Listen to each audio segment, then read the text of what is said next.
आप देख रहे हैं स्टडी सफ़र तक।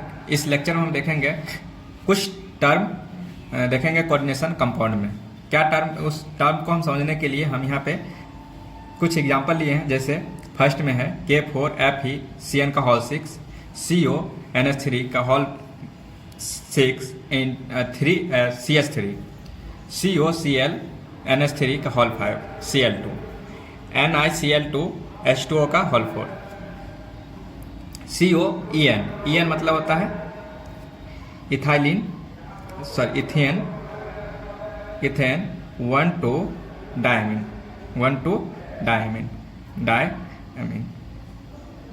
यानी इसको बोलते हैं इथेन डायमीन। इसका क्या है CrNH3 का होल 3, H2O का होल 3 Cl3, NiCO का होल 4। इसके बेसिस पे हम टर्म समझेंगे। सबसे पहला टर्म क्या आता है? सबसे पहला टर्म आता है coordination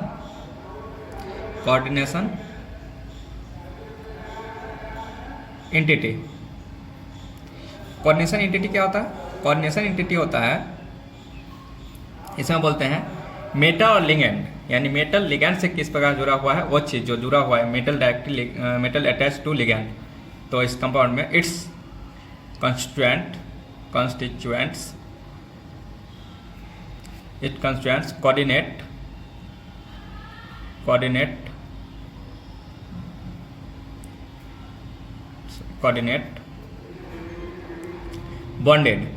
bonded metal to ligand। अब क्या है मेटल टू लिगैंड? तो मेटल टू लिगैंड, मेटल कौन सा है? जैसे यहाँ पे Fe है मेटल, CO है metal, CO metal, Ni metal, CO metal, Cr metal और Na मेटल।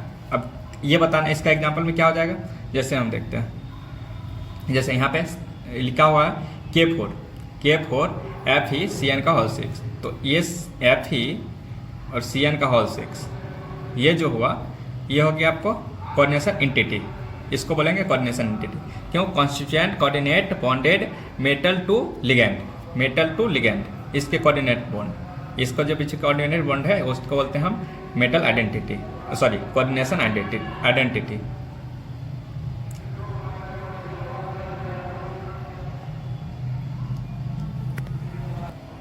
ये एग्जांपल हो गया कोऑर्डिनेशन एंटिटी। दूसरा क्या एग्जांपल हो सकता है? जैसे इसमें जाएंगे तो बाहर में जो लिखा हुआ है इसको बोलते हैं हम पूरा कोऑर्डिनेशन स्फीयर।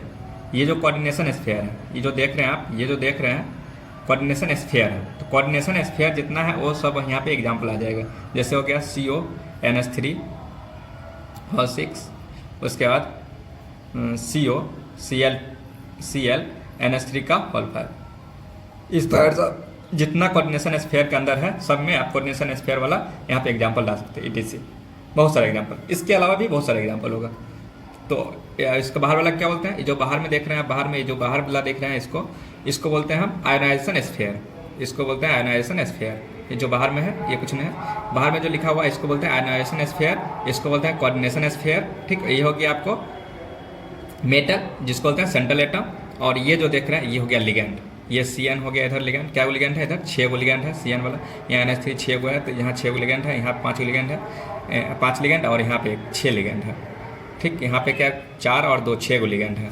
यहाँ पे है इथेन डायमीन है, तो इथेन डायमीन 3 गो है, और इसमें डायमीन है मतलब 2 गो देने वाला होगा। ठीक है, 2 गो, तो इसको बोलते हैं 6, यानी इसका कोऑर्डिनेशन नंबर 6 हो जाएगा। आगे देखते हैं। ठीक है, सब टर्म सीक्वेंस वाइज देखते हैं। पहले दूसरा क्या है? सेंट्रल एटम या फिर आयन। सेंट्रल एटम आयन कौन होगा? जो डायरेक्टली अटैच होगा किससे? लिगैंड से। जो लिगैंड से डायरेक्टली अटैच होगा, या फिर जो लिगैंड से इलेक्ट्रॉन पेयर ले रहा होगा। तो यहाँ पे लिख सकते हैं which accept electron pair from, pair या पेयर से कोई दिक्कत नहीं है, एक भी हो सकता है, बहुत ज़्यादा भी हो सकता है। पेयर फ्रॉम लिगेंड, जो लिगेंड से क्या लेगा? इलेक्ट्रॉन एक्सेप्ट करेगा। जैसे इसमें कौन सा है जो लिगेंड से इलेक्ट्रॉन ले रहा है? जैसे इसमें Fe है, यहाँ पे क्या है, CO है जिसको कोबाल्ट बोल रहे हैं, यहाँ पे कोबाल्ट, यहाँ पे निकेल, यहाँ पे कोबाल्ट, यहाँ पे क्रोमियम, यहाँ पे निकल, ये सब क्या कर रहा है, ये सब सेंट्रल एटम का एग्जाम्पल हो गया। जिसमें इसमें अब जो एग्जाम्पल लिखे हैं उसमें कौन सा सेंट्रल एटम है वो हम लिख रहे हैं, बाकी कुछ भी हो सकता है, जैसे Fe हो गया, जैसे Fe। अब इसको मान लीजिए हमको पूरा लिखना है, ये क्या पूरा मतलब कितना आयन है, जैसे एटम थोड़ी है, यहाँ पे तो आयन बन रहा है ना। आयन क्यों बन रहा है, क्योंकि यहाँ पे चार्ज आएगा। चार्ज कैसे आएगा, जैसे इसमें कितना चार्ज होगा ये कैसे निकालना पड़ेगा, तो इसको जो चार्ज लिखेंगे इसको बोलते हैं हम ऑक्सीडेशन नंबर के बेसिस पे लिखेंगे। तो ऑक्सीडेशन नंबर कैसे निकालते हैं, तो बाहर में के क्या होता है, जनरली के क्या होता है, के प्लस में होता है, और Cn क्या होता है, Cn माइनस में होता है। तो Cn माइनस में होता है, के प्लस में होता है, तो कितना हो जाएगा, जैसे इसको हम एक्स मान, सॉरी आप देख लीजिए यहाँ पे एक्सप्लेन कर रहे हैं हम, एक्सप्लेनेशन देख लीजिए कैसे कर रहे हैं हम। जैसे आप K4 FeCN का होल 6 है, ठीक। तो यहाँ पे जैसे हम निकालना है इसका ऑक्सीडेशन नंबर कैसे निकालेंगे, तो इसको हम जिसका निकालना है उसको x लिख लेते हैं, और इसका क्या होता है, एक का होता है +1, तो 4 है तो +4 हो जाएगा, और इसको लिखे x तो +x। यह होता है एक का होता है Cn माइनस, तो ये 6 का है तो -6, और टोटल बराबर 0। यानी टोटल ये जो आयन है, टोटल सॉरी कंपाउंड है, ये न्यूट्रल कंपाउंड है, तो न्यूट्रल कंपाउंड पे चार्ज क्या होता है 0, तो 0 कर दिए तो क्या हो जाएगा, x इक्वल टू हो जाएगा -6 तो +6 हो जाएगा, और इधर +4 है दे रहा -4, तो कितना हो जाएगा 2, यानी +2।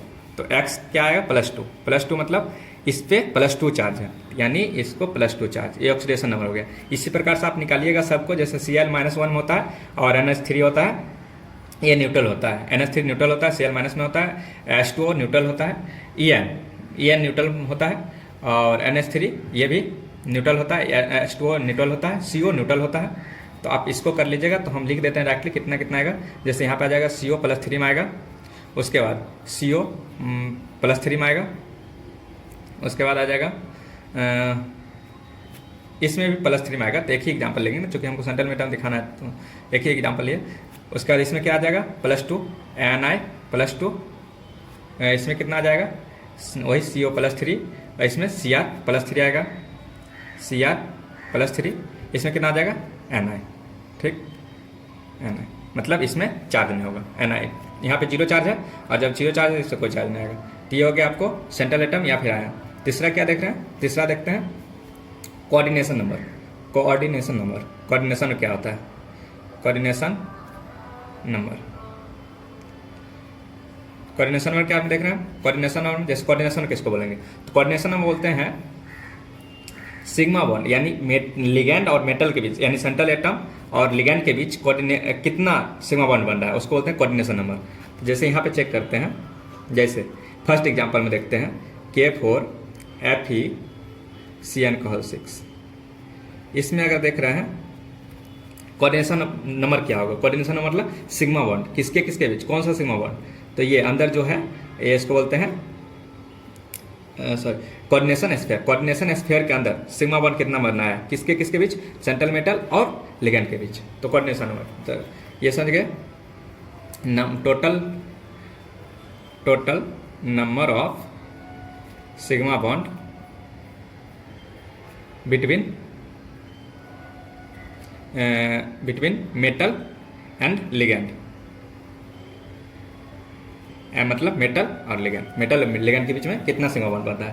तो यहाँ पे कितना सिग्मा बॉन्ड गया, तो यहाँ पे एक लोन पेयर ही देने वाला है और ये एक्सेप्ट करने वाला है। तो टोटल जितना कोऑर्डिनेशन यहाँ पे जितना आइटम रहेगा अंदर में सेंट्रल मेटल के अलावा उतना, सॉरी जितना लिगैंड होगा सेंट्रल मेटल के अलावा, डोनेशन कितना डोनेशन, इसमें एक डोनेशन है, डोनेट एगो कर सकता है एक समय पे, जैसे Cn-, जैसे इसको लिखेंगे Cn-, तो Cn-1 जैसे N- है तो ये डोनेशन कर सकता है, इसके पास इलेक्ट्रॉन होगा और ये अपना लॉन पेयर जो है वो डोनेट करेगा, सेंट्रल मेटल को देगा। तो कितना दे सकता है, 6 को दे सकता है, इसलिए होगा 6। इसमें कोऑर्डिनेशन कितना होगा 5 और 1, इसमें एक नाइट्रोजन देने वाला और एक क्लोरीन देने वाला, तो इसमें भी 6 हो जाएगा। यहाँ कितना होगा, यहाँ पे ऑक्सीजन है, ऑक्सीजन भी वो भी अपना लॉन पेयर डोनेट कर सकता है, तो यहाँ पे 4 ऑक्सीजन और 2, तो यहाँ भी 6 होगा, इसका कोऑर्डिनेशन 6। यानी सिंपल से है, सेंट्रल एटम यानी कोऑर्डिनेशन स्फीयर के अंदर जाना है और सेंट्रल मेटल के अलावा जितना भी लिगैंड हो, यानी जितना डोनेट करने वाला हो इलेक्ट्रॉन पेयर, वो जैसे इसमें है नाइट्रोजन 3 है और ऑक्सीजन 3 है, तो 6 इसमें भी, इसमें 4 हो जाएगा, ठीक। इसका कोऑर्डिनेशन कितना हो जाएगा 4, तो इसका कोऑर्डिनेशन 4 इसका कोऑर्डिनेशन नंबर 4, इसका कोऑर्डिनेशन नंबर 6, इसका कोऑर्डिनेशन नंबर यहाँ पे भी 6 हो, क्यों? क्योंकि EN दो को डाई एमीन है, तो दो एक EN है, मतलब इसमें दो एमीन है। कैसे है तो देखिए, CH2 और NH3 ठीक, NH3 है, ये कार्बन से नाइट्रोजन जुड़ा हुआ है, हाइड्रोजन नहीं जुड़ा हुआ है, तो ऐसे है।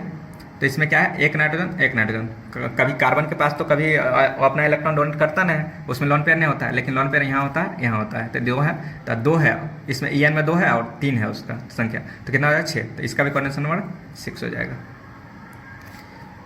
इसका भी कितना हो जाएगा 6, इसका भी कितना हो जाएगा 6, इसका भी क्या हो जाएगा 6, कोऑर्डिनेशन नंबर 6। ठीक, कोऑर्डिनेशन हो गया। चौथा क्या है, चौथा देखते हैं oxidation number, oxidation number of central atom.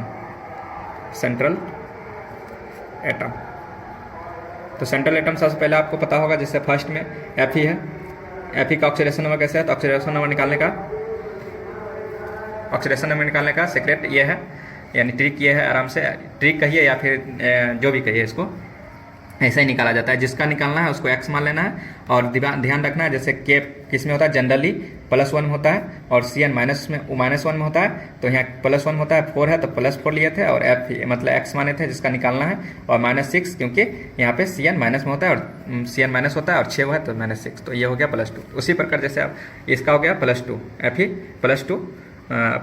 हम ये एग्जाम्पल के बेसिस पे देख रहे हैं, जो हम लिखे हुए हैं यहाँ पे टोटल एग्जाम्पल, उसके बेसिस पे यहाँ पे Fe का लिखे हैं, तो हो सकता है Fe +3 भी आ सकता है अगर दूसरा एग्जाम्पल लेंगे तो।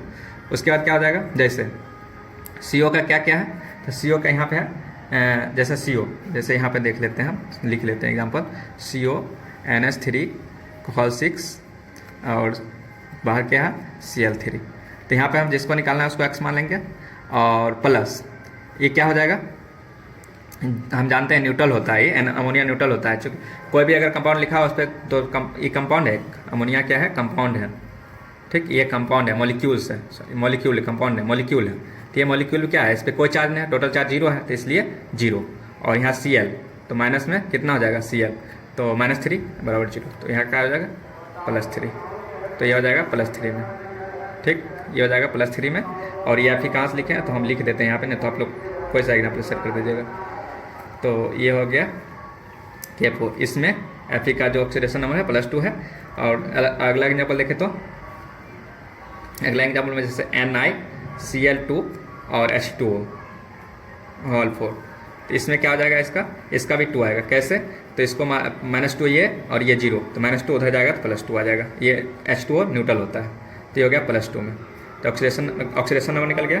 अब अगला एग्जाम्पल लिखते हैं होमोलैप्टिक और हेटरोलैप्टिक। तो होमोलैप्टिक हेटरोलैप्टिक जो है उसको ऐसे बोल देते हैं, आप समझ लीजिए। होमोलैप्टिक कहने का मतलब होता है अंदर में जो भी लिगैंड है ना वो सेम होना चाहिए, यानी सेंट्रल एटम से जो लिगैंड जुड़ा हुआ है वो सेम हो। जैसे यहाँ पे केवल Cn है, 6 वो Cn है, ऑक्सीडेशन 6 केवल Cn है, तो इसको बोलते हैं होमोलैप्टिक हो जाएगा।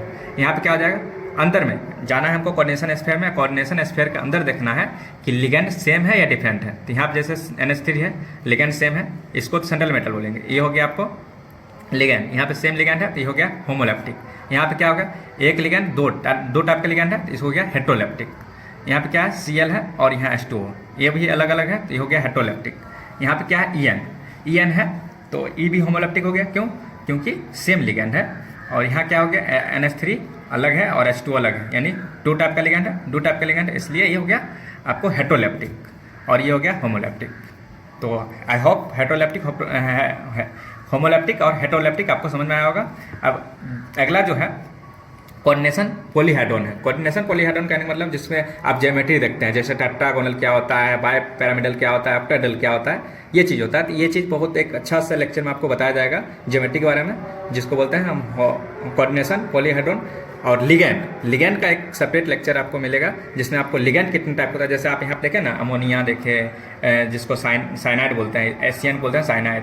उसके बाद NH3 अमोनिया हो गया, वाटर हो गया जिसको बोलते हैं ये हो गया वाटर, और ये हो गया आपको EN और ये सब जितना लिगैंड है, और सारा लिगैंड है। लिगैंड बहुत सारा प्रकार का होता है, जिसको आप पढ़े होंगे, मोनोडायटेट, बायोडेंटेट, टेट्राडेंटेट। उसके बाद आप पढ़े होंगे आयनिक, कैटायनिक, न्यूट्रल। तो ये सारे जो लिगैंड है ना, उसके बारे में आपको एक सेपरेट लेक्चर दिया जाएगा। तब तक ये लेक्चर को रोकते हैं। थैंक्स, एंड आप लाइक एंड सब्सक्राइब कर सकते हैं आपको अच्छा लगे तो।